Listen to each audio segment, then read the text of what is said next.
Hello, everyone, and good morning. Thanks for joining us for a sutta study today with Ayya Soma.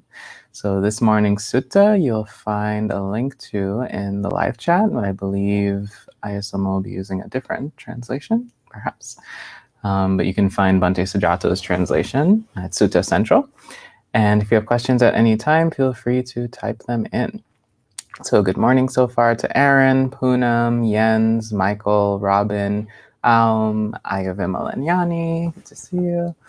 Kumu, Miguel, Sarah Smith, Roy, and Edward. So good to see everyone. And at this time, I'll pass things over to Ayya Soma for this morning's sutta study. All right, thank you, Bhante Soma, and thank you everyone for joining us this morning for sutta study. So we can start by paying homage to our original teacher, Shakyamuni Buddha. Namo tassa bhagavato arahato samma sambuddhassa. Namo tassa bhagavato arahato samma sambuddhassa. Namo tassa bhagavato arahato samma sambuddhassa. Buddham dhammam sangham namasami.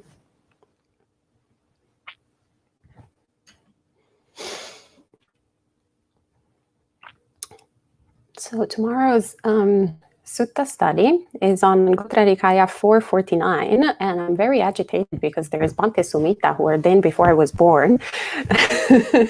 So my mind is saying, you should totally not be here saying anything. But I'm on the schedule, so oh well. It so happens, so I'll try my best, but I ask forgiveness to Bhante Sumita for distorting the Dhamma ahead of time.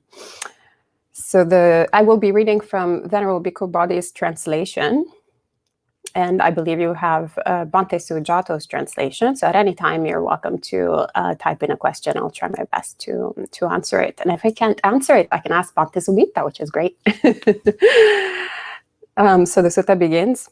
Bhikkhus, there are these four inversions of perception, inversions of mind, and inversions of view.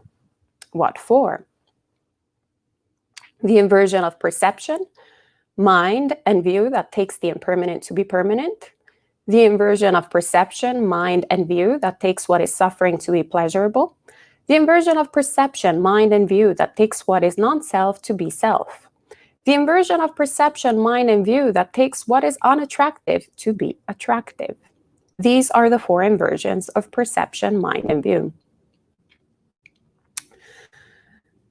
I read a lot of Dhammasuka when I first read this sutta. My mind was full of joy just at this point, because the Buddha, with just few words, points out, sort of an essential state of being that we experience as practitioners once we start seeing that our understanding of the world is not quite right. So we see that the Buddha identifies inversions. The Pali is vipallasa, which means literally turned upside down. So what basically Venerable Bhikkhu Bodhi translates as inversions. So a sort of reversal change, a corruption, a distortion of both perception, so sanya, the mind, citta, and view, ditti. And so we see, of course, the first one is to take the impermanent to be permanent. We never really think too much about that. Before taking Dharma practice. But actually, how do we relate, for example, to old age, sickness, and death? I was, right before we started live streaming, I was talking about how I'm realizing that my body has gotten significantly older, like very quickly. Like the things that I used to be able to do, now they're becoming less and less feasible for me to do. And it's something that I always took for granted, that I could push my body to a certain extent, even though there was the underlying knowledge that, yeah, sure, of course, the body is aging. Yeah, sure, of course, the body is getting sick. Yeah, sure, of course, the body is going to eventually die. But it's not quite, we have an intellectual understanding rather than an experiential understanding, which is why every time something happens to this body and mind, we're surprised. Like, oh, wow, now my body is so fatigued because I've been in the car twice in 2 days for 6 hours. That used to be nothing in the past. Why am I so fatigued? Something as banal as that. Oh, what a surprise. Or I used to remember things so easily. Now they just fall away, fall through. What a surprise. And so fundamentally, we have this distortion of seeing everything that is impermanent as permanent. We have this conviction. Perhaps intellectually, we're like, yeah, sure, of course. Yeah, everybody's going to die. But then we have the little postscript, but not me, ha ha ha ha, or anyone I care about, or my family, or this, you know. Or if we live in a home, we're like, yeah, of course, pipes are going to like break and things are going to fall off, but not in this home, right? Then they do, and we're like surprised, shocked. We have to deal with it. And then the second we see taking what is suffering to be pleasurable. This is the least intuitive. I think that before Buddhist practice, at least, I definitely had no idea that anything that was pleasurable had any sort of tinge of suffering. Perhaps maybe a vague kind of understanding of the impermanence of it. That was a little bit suffering. I was like, this is kind of great, but yeah, it does not last. But aside from that, very difficult to see anything that is sensual pleasure as something that is actually not really that pleasant. It's also difficult because in society, as soon as you leave the monastery door, between advertising both like physical and verbal and people's behaviors, etc., everything seems to be pointing in the direction that sensual pleasure is what we should be aiming at. So, even there, it's very difficult to think that there could be a possible way, to exist in the world, a possible way to something different to aim at. But we see in practice that after a while we start seeing, oh, actually also what is, sukha, what we actually normally think as pleasant is in fact dukkha.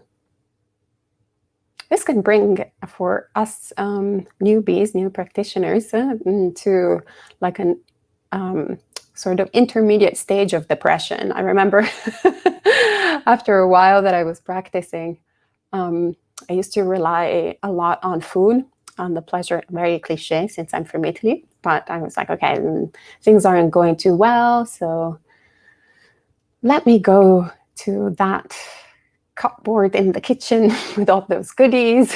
Let me take some of them, and that's like immediate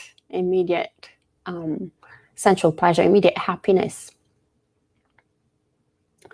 And once I started practicing, then I started noticing also the unpleasant feelings as I was, resorting to my previous refuges, as Ajahn Pasanda was calling them, what we normally take refuge in, the TV, the fridge, and so forth. So these refuges were not as great as I thought they were. So I started becoming really depressed. And I remember thinking, wow, actually life was much better without practice. Now the little bit of contentment that I had has disappeared. So that's kind of like, it's to be expected. And it's not indicative of the practice itself, but rather it's indicative of the first piercing of our delusion. And what we should be doing is moving forward rather than staying in that depressive state, or even worse, going back to creating a bunch of delusion in order for things to be satisfying again. And then we see the inversion of perception, mind, and view that takes what is non-self to be self. Also this very unintuitive when it comes to sort of worldly existence. We tend to identify very much with pretty much everything. Our body, our mind, our emotions, our belongings, our family, our nationality, our race, our gender. There's like a huge long list. And actually, the most paradoxical thing is that even if you don't identify with any of these things, then you actually have to deal with other people identifying you as those things, which can be even more painful. Very, very difficult, right? And then we see the inversion of perception, mind, and view that takes what is unattractive to be attractive. This is also a very good one, right? So we're definitely, the most common one of these is seeing the body as beautiful. Perhaps not ours, maybe we might be overcritical with ours, but definitely we've seen like pretty bodies in this lifetime, haven't we? Or like, oh, that one is much better than the other one. Oh, so beautiful. Or this building is beautiful. I remember the first time I saw Empty Cloud Monastery, before it became Empty Cloud Monastery, I was completely enthralled. Finally, a beautiful building in the United States close by. Reminds me the nice, exquisite architecture of Europe. Right? We can get so enthralled and paying attention to the mark of the beautiful. But then we start living in this thing and there are leaks everywhere and pipes breaking and mold creating. It's not really beautiful. It's a lot of dukkha, actually.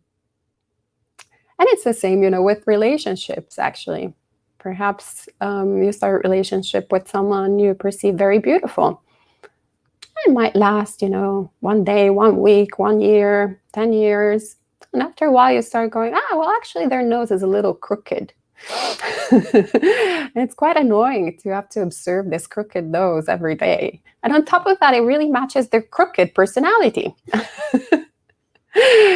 So we start, the magic starts wearing off a little bit.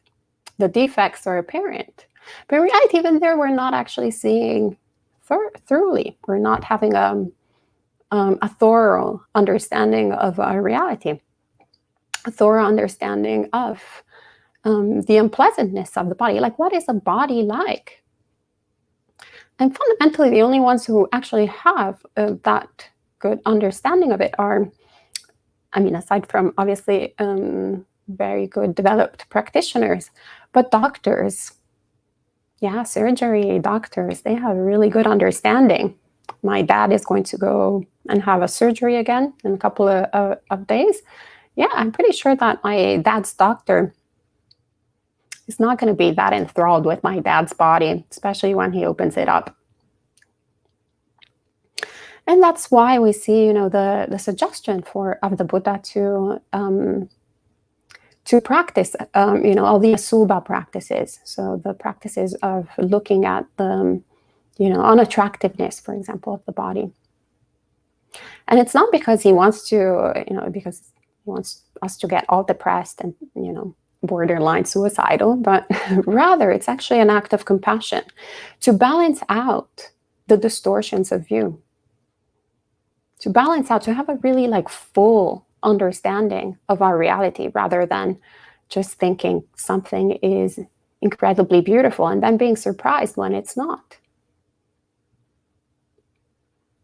So it's that element of surprise that creates that dukkha.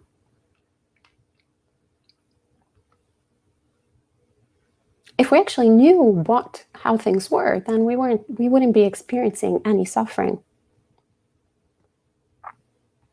And I have a little quote directly from the Buddha, actually, on how this sort of comes into being and why it's so dangerous also to pay attention to the mark of the beautiful, something that normally we think is really not that big of a deal. I'm very guilty of doing that all the time. I used to work in a very superficial sort of industry. So I've been trained, I trained myself for many, actually for almost 2 decades to really closely pay attention to the mark of the beautiful. So I'm constantly like, oh, look at that, that's pretty, and combined with that is really beautiful, and this could create even more beauty in the world. And you're like, oh, well, in the large scheme of things, it's really like not that big of a deal. Well, the Buddha feels otherwise about it. So in Anguttara Nikaya 1:11, he says, for one who attends carelessly to the mark of the attractive, unarisen sensual desire arises, and arisen sensual desire increases and expands. So fundamentally, what we're doing is throwing logs in the fire. So we think it's innocent, but in reality, what we're doing is creating more and more problems and more tendencies. So we're trying to eradicate craving by fueling craving. Very difficult. So guilty. So Soma, stop doing that. It's very good to, to sutta study, to talk about Dhamma, because then we can give ourselves some good Dhamma talks, some good reminders. So the Buddha says, these are the 4 inversions of perception, mind, and view. And then the Buddha says, there are bhikkhus, these 4 non-inversions of perception, non-inversions of mind, and non-inversions of view. What for? The non-inversion of perception, mind, and view that takes the impermanent to be impermanent. So how do we develop this? Obviously, through anicca sanya. So like paying attention to the mark of the impermanence. We can do that in formal meditation, but also in everyday life. So not just as an intellectual, as something, as a thought or as a cute thing to say, but rather as something that we're experiencing for ourselves. Noticing how every single thing that we're experiencing is impermanent. Whether it's the breath, whether it's our emotions, whether it's also, things that we use in this world. Must have been like past karma, but I remember when I was a little kid,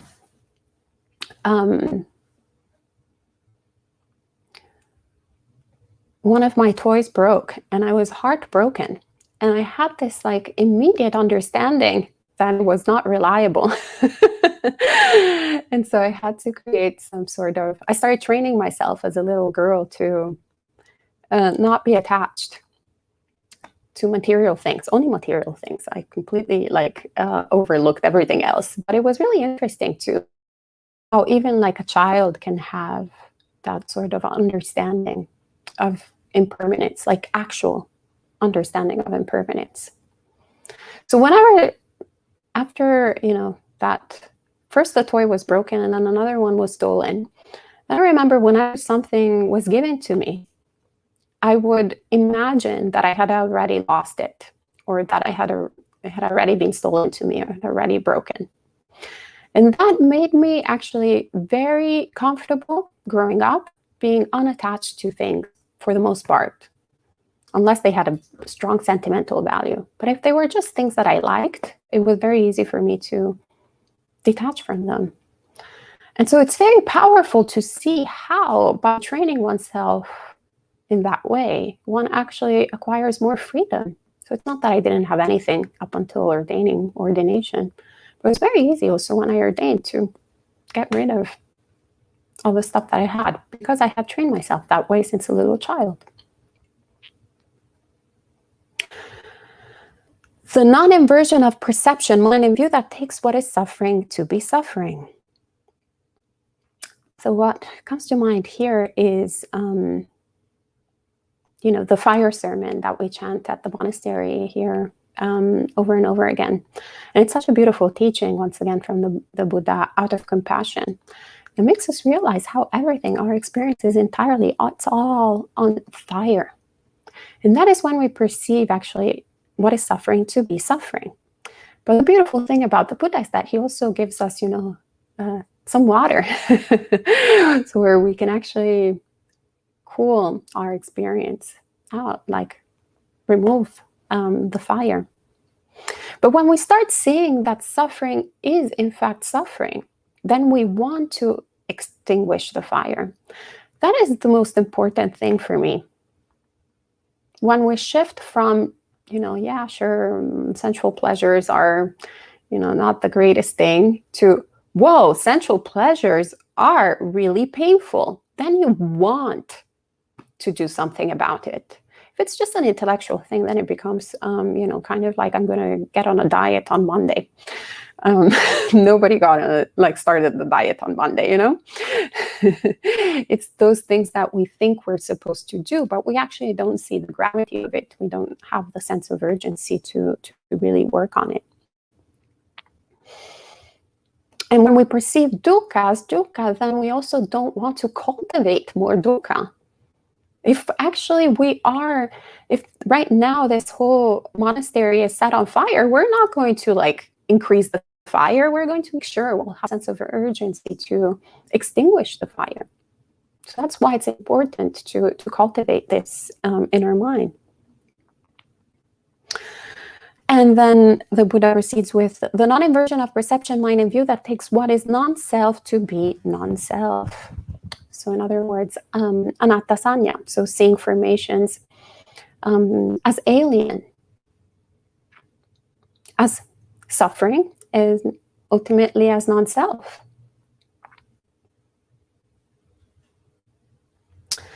The non-inversion of perception, mind, and view that takes what is unattractive to be unattractive.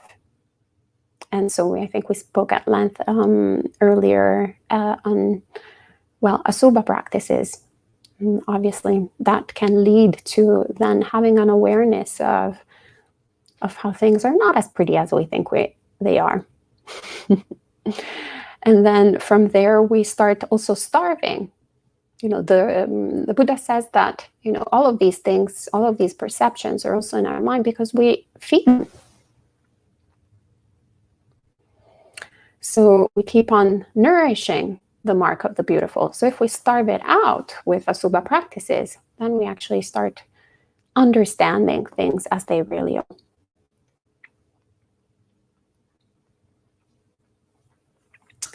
And the Buddha says, these are the 4 non-inversions of perception, mind, and view. Perceiving permanence in the impermanent, perceiving pleasure in what is suffering, perceiving a self in what is non-self, and perceiving attractiveness in what is unattractive. Beings resort to wrong views. So in other words, this is basically the foundations of wrong view. And what is the first, element of the Noble Eightfold Path? It's right view.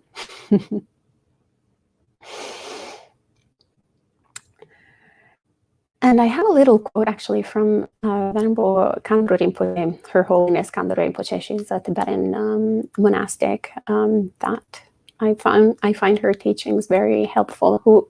She kind of elaborates a little bit more on this. And so she says, she basically defines the struggle that we are experiencing in everyday life.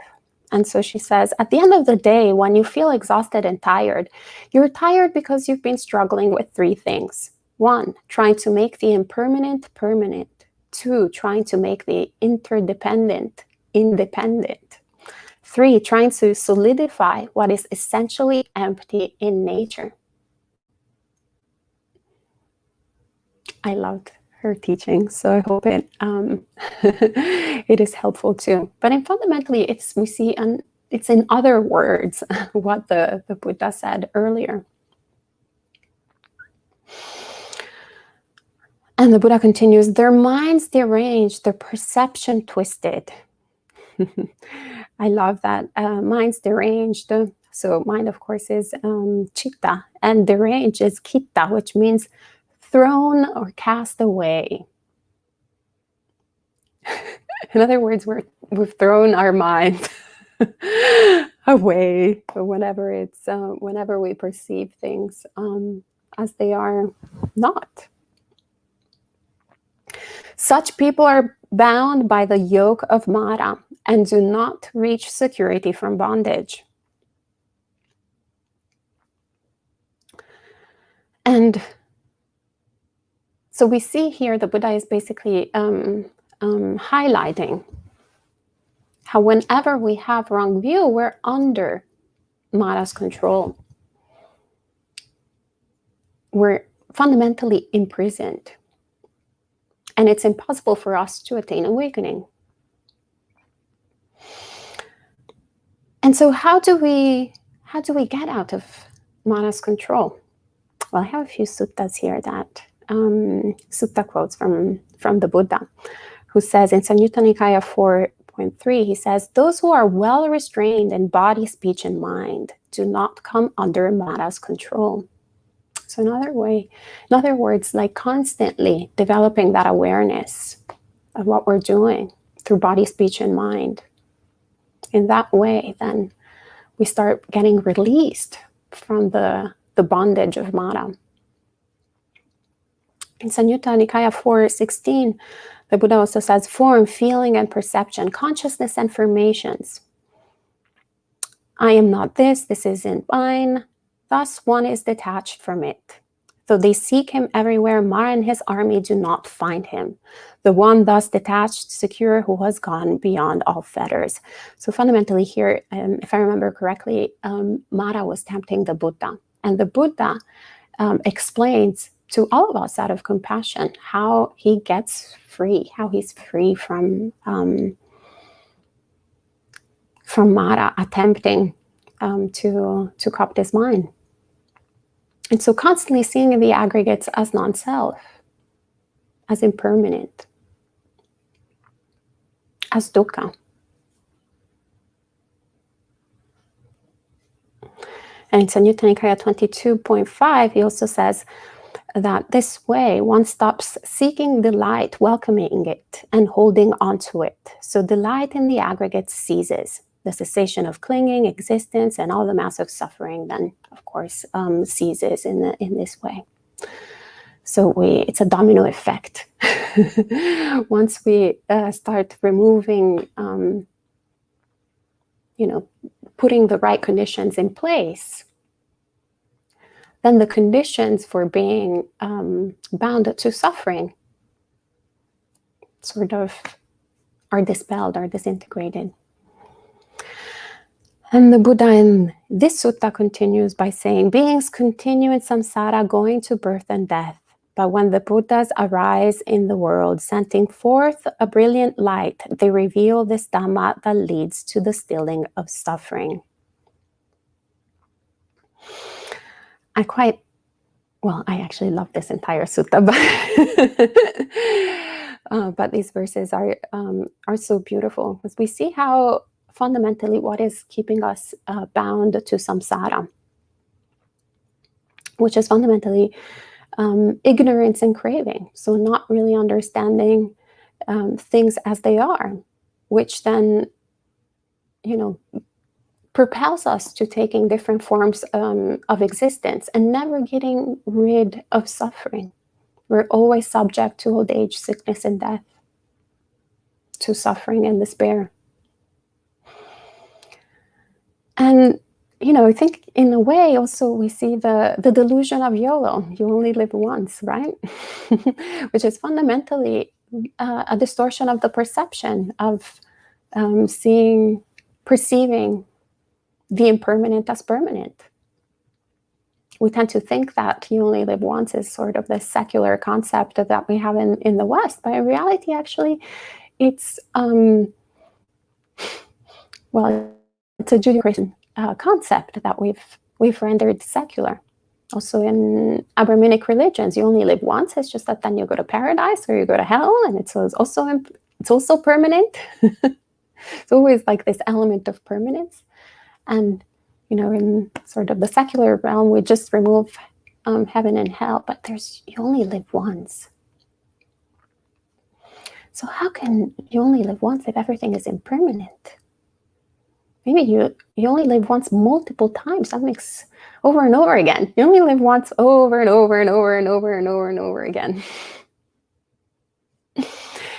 So it's important to understand that this path has been given to us by the Buddha out of compassion to end the cycle. Not to just make this sort of life a little bit less painful, but rather to give us complete freedom to end this cycle, end this How many times have I taken care of this building? How many times have I called the plumber? How many times have I started experiencing the decomposition of the body since beginningless time? So when you start thinking that way, you become very dispassionate. You're like, really, do I want to get another building and figure out how to fix, how to resolve the mold? Oh dear, no, I don't even want to spend this lifetime trying to figure out the mold. So I better end this as soon as possible. So yeah, the Buddhas arise in this world with this message of liberation. Not only do they tell us that this is how things are and that, what is the cause of suffering, but they tell us also how to get out of suffering. And we still have the teachings of the Buddha, thanks to our brother and sisters in Asia who have kept them for the past 2,500 years. Here in the West, we can now practice them. It's incredible. So having heard it, wise people have regained their sanity. Not quite there. I feel like I'm still quite insane, but but definitely less insane than when I started. And it's interesting, the Pali of have regained their sanity. So I have a little note here. So the Pali is Sachitam Pachalada, which means they go back. The literal translation is they go back to receiving their own mind. So much Tambasuka. Fundamentally, to me, it sounds like basically the opposite, the opposite of original sin. So going back to the original purity of the mind. In Mahayana, there are all these, concepts of that they share of Buddha nature. So ultimately, it's not that we're trying to become something different than who we are, but fundamentally, we're just trying to remove the layers of ugliness, of distortions, of inversions of the mind, as the Buddha says in this sutta. To then go to that luminosity of the mind, that purity of the mind that is already there.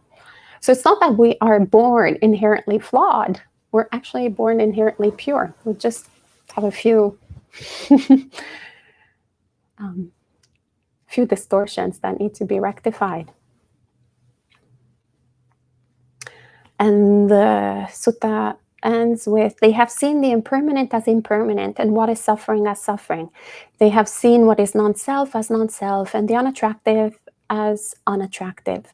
By the acquisition of right view, they have overcome all suffering. So I think that this is self-explanatory.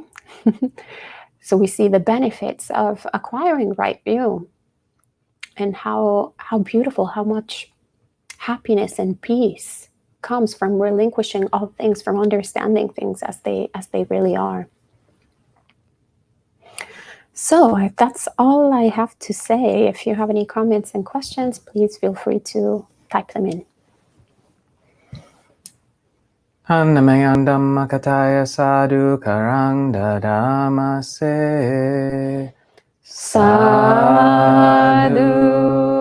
sadhu, sadhu, anumodami.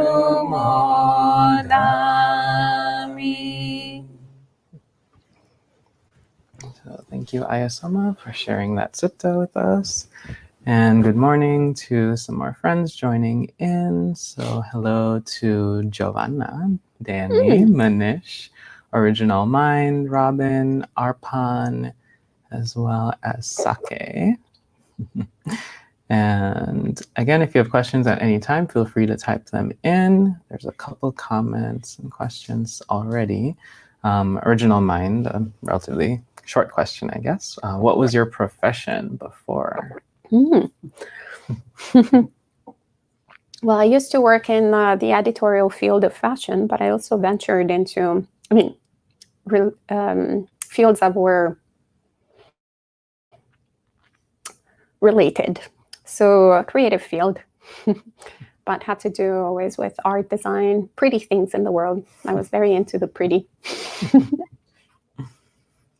And Robin asks, how do you move past the feeling of depression that you mentioned when things you used to find pleasant no longer seem that way? Yeah, keep going, keep moving, keep pushing forward. What I found very useful is to practice what the Buddha suggests. So to contemplate my own goodness. So the good qualities that, the good actions that I've done in my life, and I still do.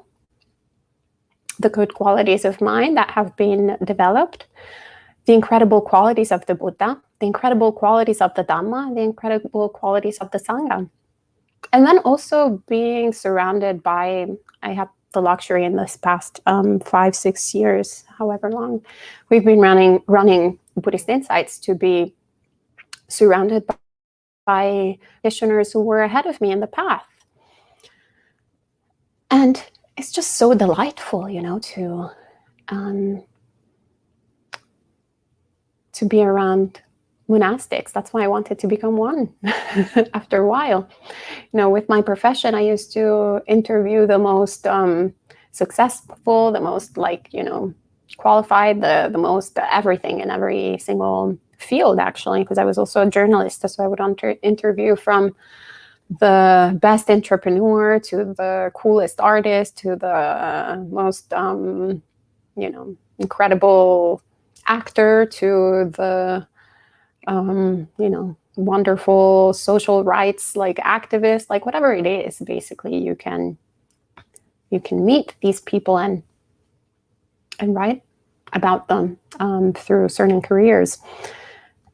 And each one of these people was pretty impressive in a certain respect, but also really unimpressive in others' respects, until I met Buddhist monastics. Wow, the most impressive beings I've ever met in my entire life. Even when they were not that impressive, they were more impressive overall than pretty much anyone who was quote unquote successful. So I remember thinking at a certain point, I was like, I don't know if this enlightenment is possible, but if I can become just I remember meeting Brother Fapai was one of the monks that really made an impact in my mind. I was like, if I can become like Brother Fapai, that's good enough. I'll take that. And as you practice, then you start, becoming happier and happier. It's not that you have to wait until the end of this path and for it to be torturous. So there are some times that it's very difficult, but most of the time it's actually quite pleasant. And so whenever we're not happy while practicing, it's because we're doing something wrong. Or because it's painful when, our attachments are getting, or we start seeing that, they're starting to shake and they were like, this, my entire life was based on this. How it's scary. We have fear. So that's why it's important to cultivate faith and important to be surrounded by inspiring people. Go to the monastery, look for people who are ahead of you in the path, and that keeps you pointed in the right direction. And then you start becoming happier, and you're like, why have I ever thought, that those things were essential in my life? I'm so happy that now I don't have to think that way anymore, or that I can live more freely. That's great. So I hope that answers your question. And on Instagram, Chelsea says, in reference to the comment about still being insane to some degree, that insane is just part of it. The world we live in is also insane. It's hard not to deviate from that. It's important not to deviate from that. It's hard not to. It's hard to, yeah. Basically go against the stream. Yeah, it's absolutely very difficult. That's why we put robes on and we get into monasteries, because it's so much easier when you're around other people trying to go against the stream. So if we don't put robes on, then it's very important to go to in places where there are people who have robes on, so we can meet other lay people who have the same intention. Otherwise, it's very difficult to be, the only person in the room that is interested in something else besides getting wasted and, buying Chanel bags. to be quite frank, at a certain point, I had to come to terms with my choices when I was a lay person. And yeah, even though perhaps I had nothing in common in terms of worldly interests with other spiritual practitioners, for the first time, I hadn't really put so much effort in as a lay person to make sure that I would only hang out with people who had my very specific, tastes in music, art, design, that would only speak in one way, and I would have a political view that was very particular. I was like the master art director of my life. And whenever I was, interacting with people who were deviating from that, there was suffering. So it was very bizarre for me to all of a sudden go into a very mainstream sort of environment where people had all sorts of crazy, interests, ideas. Definitely, they were not into anything that I was into. They were into blockbuster movies. I was into indie obscure movies. There was nothing in common. But there was in common what was really important, what leads to the end of suffering, which is the Dhamma. And actually, for the first time in my life, I was quite happy to be,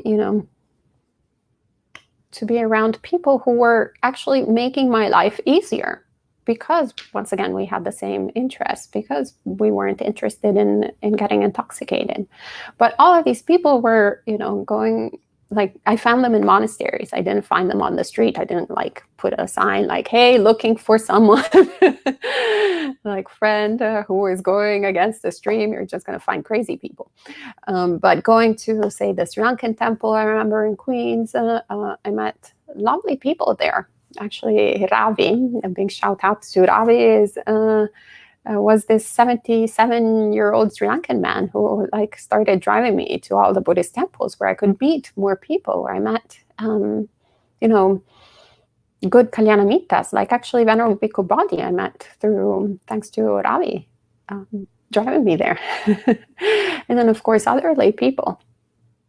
So we can definitely, you don't have to become a monastic, of course, to practice the path, but it's important to be surrounded by others who treasure the teachings of the Buddha, put them as the foremost. So then you don't feel alone. I hope that answered the question. Is that Mm-hmm. okay? And Naval asks, how does one find the motivation to pursue something in life when we know everything is impermanent? Well, do you want to end suffering, or do you want to keep, dwelling in suffering? That was, for me, fundamentally the motivation of pursuing the path. If you are asking, though, in terms of pursuing worldly things, well, it was so funny. We went once to Google to give this talk, and Google headquarters, not like Google online. So with all the Googlers in Manhattan. And I remember at a certain point, there was one in the audience who was like, oh yeah, well, y'all monks, it's great that you've renounced everything, but I'm a lot more ambitious, so I would like to do X, Y, and Z thing. And I remember looking at him and I'm like, I've been always the most ambitious person in life. I have never settled to anything in life, whether it was love, job, blah, blah, blah, you name it. This is the most ambitious thing I've ever done. Removing greed, hatred, and delusion is the most ambitious thing anyone could ever do. So all the other things, yeah, you can do them, but they are impermanent. So why would you actually waste all that time? I wasted so much time in samsara. This was what was occurring to me in the mind this morning. I was like, oh, so wished I had found the path earlier on, so then I could have all the strength that I put in all my, cute little projects in my 20s, I could have actually, like really eradicated the defilements of mind. I still am practicing to do that now, but it's so much more difficult. I have less energy, have less sort of also enthusiasm. It just has to do with the decaying body. So yeah, put yourself into removing, like being a good person, be kind.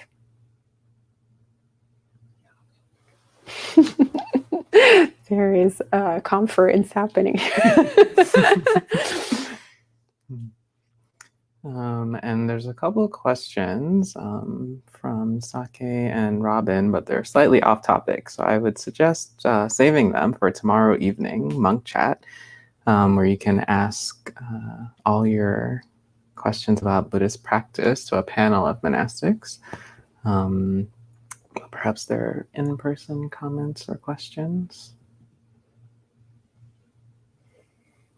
Sarah? Ayya, so I'm just wondering about the first step in my mind, I guess, kind of being the recognition of one's defilements. And maybe if you had some suggestions for that, if one of your major defilements is delusion. Well, delusion, from my experience, unfortunately, it's something that you can only see in hindsight.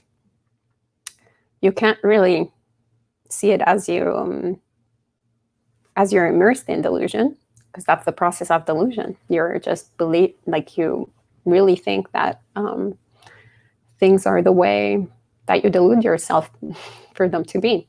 So that's why I think the element of faith is really important to develop. So there are certain parts of the path. I remember when I had first met Bhante Sudazo. So his teachings really, his way of teaching really resounded well with my mind, but he's very orthodox, for lack of better words. So he would never compromise on the Dhamma, which is actually the reason why I really liked his teachings. But he would say certain things that were appalling to my mind. I would get so angry because they were in exact opposition to everything that I had based my life upon. So as I say, my previous religion was the art world. So the fact that Bhante Sudazo, for example, wasn't putting culture and art as the foremost was very much, like I felt like it was a stab in the heart and the stomach. So I would get very angry when those values were challenged, no different than, any type of religious fanatic. So, because everything else made sense, then I decided to take also the things that didn't make sense to me as a working hypothesis. So not rejecting them, but rather going, what about, let's pretend that this is actually true for a period of time. How would that affect my mind? How would that affect my actions? Or certain practices, for example, a Subha practice, it's not something that I ever thought was particularly interesting or useful. When I first encountered it, I probably thought, that's really creepy. I would never want to, do periods of practice like thinking about the interiors of the body, for example. I was like quite horrified by even blood, let alone the organs and spit and like anything that has to do with ugly things. But once you start practicing the way that the Buddha tells you to practice, then naturally you start shedding delusion. And then you start having the realization in hindsight. You're like, oh, I remember when my mind used to think in this way, and it had significantly more suffering than it does now. I used to be like once a year. I was overall like a relatively happy person for non-Buddhist standards prior to Buddhist practice, but I would become extremely depressed to the verge of suicidal every year. Like it was kind of like an appointment. I knew like in the winter I would get to that stage. And it completely disappeared with Buddhist practice. And only in hindsight was I able to see why, like what were the conditions for that suffering to manifest. Do I miss those conditions? Do I miss like having those worldviews back then? Absolutely not. That was horrifying. That has been one of the most biggest reliefs from suffering. I haven't been, actually it's mind-blowing now that I think about it. For 5 years I haven't even contemplated suicide. I've been contemplating, like I've been having that thought, occasional, not all the time, but like occasional, I think since the age of 11, so most of my life. But yeah, with Buddhist practice, that is removed. And there is, you just become happier. So you see how practicing in this way, even when it's counterintuitive, actually even more so when it's counterintuitive, dispels delusions. Also, another thing that comes to mind is doing practices that aren't particularly, that your mind doesn't incline to naturally. So my mind loves insight practices. Perhaps Asubha wasn't one of them, but all the rest, loving it. I still struggle actually with pure samadhi. So pure concentration practices. And that's a deep sign of something that needs to be developed and worked on. So then I intentionally put effort into developing that, and I see how it helps my insight practice, and it helps dispelling delusion even more. So just really being honest with oneself and going, okay, this is where I'm at, and this is, these are my attachments, and this is what the Buddha says. Let me try and work in this way, without any shame, without any like, I should be better than this. It's like, I'm a big jumble of mess, just like everyone else, pretty much, every practitioner. I hope that helps. And Gita said, yes, Ravi's keeping well. He doesn't drive as much anymore. But that Gita did tell Ravi previously that you said hello. Wonderful. Yes, we should put him, like give him a credit on Buddhist sites. The co-founder, one of the co-founders of Buddhist Insights. And Yen said, I never thought about how ambitious the path is. Thank you for the inspiration. Oh yeah. Oh, mamma mia. It's incredible. Like it's seriously, I remember having even more this insight when we started the 2-month retreat this year, where I had finally my freedom to do whatever I wanted, like without there being schedules or commitments. So, I remember last year I kept on going, I just so wished I could have all the time in the world, so I could only practice samadhi or like, and remove the defilements and vipassana, Then the time comes, and the only thing I wanted to do was to plan all the landscaping for the monastery and the database and organize. And I actually ended up doing the database for the first week. And then I was like, you are utterly insane. I was having so much like sukha of getting stuff done. And I had to really come to terms with my mind. I was like, yes, absolutely. You can get everything done. You can like landscape the entire West Orange, the entire New Jersey. You can like do anything is possible with this mind. You want to turn West Orange into an entire Buddhist monastery? You can do it, Ayya Soma. But can you actually remove greed, hatred, and delusion? It is so difficult to remove greed, hatred, and delusion. So much easier to do anything else. So yeah, I stopped. I practiced so much renunciation to stop doing whatever I was doing or wanted to do. Stop getting stuff done. The high of getting stuff done I renounced it. And yeah, it was brutal, actually. But incredible. It is very, so yeah, it's the most ambitious thing, it's the most difficult thing, but also the most rewarding thing. So yeah, should all be doing that for the benefit of ourselves and others. And the final comments from Tara. Having the mentality of a scientist, I don't necessarily find the parts of the body foul. More, I find success in viewing them as unsatisfactory, just as a living assemblage that's evolved specifically to drive the organism to seek out food, etc. Is this a suitable way to practice asudha? Yeah, that's wonderful. Sounds like you're in a good situation. Once again, we need to contemplate, like be quite frank with the conditions of our mind.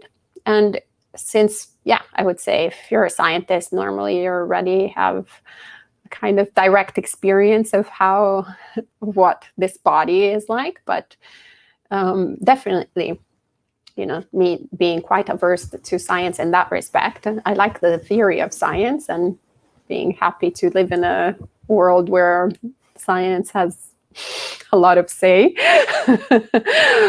But I wasn't particularly keen on exploring too much what was really the body like. Then that was a useful practice. But yeah, fundamentally, the Buddha always encourages us to see the gratification, the danger, and the escape. So if this body didn't have, something pleasant about it, then we wouldn't be so enthralled with it.